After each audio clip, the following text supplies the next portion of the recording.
Hai, Assalamualaikum. Hari ni kita ada tetamu khas. Founder kepada Angst Popcorn. Kau tengok muda lagi. Muda lagi. Nanti dah siap baru aku tanya Syazarul.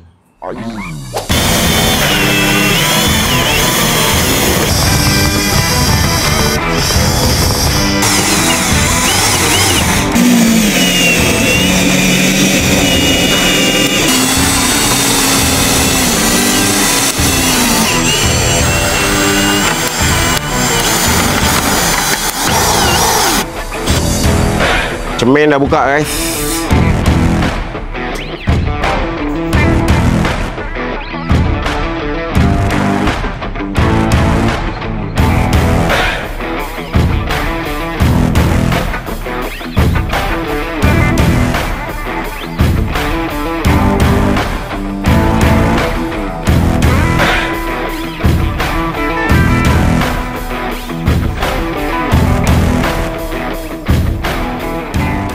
Guys, so dah siap kereta Angst Popcorn. Usahawan muda weh. Kita tanya selagi bos dia. Bos, Assalamualaikum. Syazarul. Barang.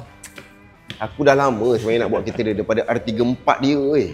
Ya. Okey bos, kenalkan diri. Hai semua, saya Syazarul bin Ismail, founder dan owner kepada Angst Popcorn. Orang panggil saya Bos Popcorn. Ya. Kalau korang pergi stadium, ya, betul. JDT kan, korang nampak popcorn kan, itu dia punya nampak. Muda lagi. Alhamdulillah. Wah, macam mana? Kenapa pilih Abang? Awak daripada Batu Pahat, tak ada ke kedai cermin kereta kat sana? Mesti ada. Ada.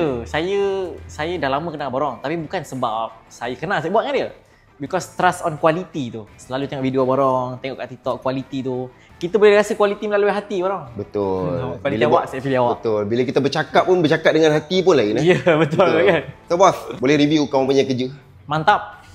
Cepat. Daripada finishing dia. Ya. Saya dah pernah cukur cermin before this. Tapi saya nampak tu Abang ajar saya ada gap. Bila ada gap, air bertakung. So kali ni saya check kali kedua, Abang buat, betul lah.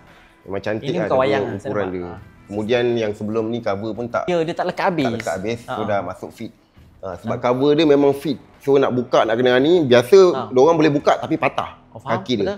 Lepas tu banyak yang Mini Cooper jenis dia renggang. Kalau dah pasang dia renggang sebab kaki dia patah. And then cermin ni cermin flat tau. Tak senang nak pasang. Cermin curve. Steady buat.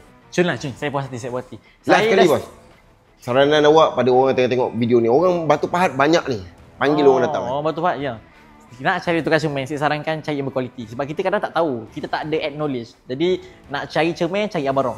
Jauh tak apa, dia boleh runner mungkin Abang. Boleh. Boleh jauh. Kalau BP tu dapat 4 biji, 5 biji berbaloi lah. Berbaloi. Barakah tu gelas. Cari barakah tu gelas. Terima saya kasih. daripada Batu Pahat datang ke Johor semata-mata. Terima kasih bos. Tapi kena sidai juga dengan dia. Kata pagi sampai ke petang dan maghrib. Orang berniaga.